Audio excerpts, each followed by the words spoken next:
বরফের চাদরে ঢাকা চারপাশ, দৃষ্টিসীমা ঝাপসা হওয়ায় দুর্ঘটনা এড়াতে দিনের বেলা গাড়িগুলো চলছে হেডলাইট জ্বালিয়ে।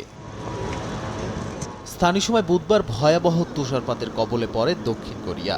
ঢেকে যায় রাজধানী সিউলের রাস্তাঘাট, গাছপালা সহ বিভিন্ন স্থাপনা।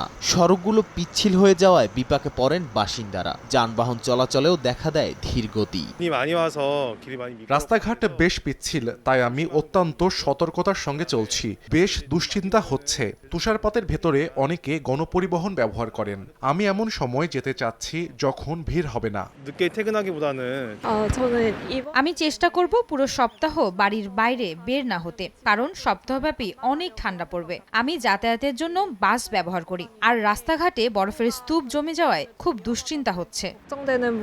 এ অবস্থায় আগামী 3 দিন শহরটির তাপমাত্রা 0 ডিগ্রির নিচে থাকতে পারে বলে জানিয়েছে আবহাওয়া বিভাগ। পাশাপাশি সপ্তাহ জুড়ে জারি করা হয়েছে শৈত্যপ্রবাহের সতর্কতা।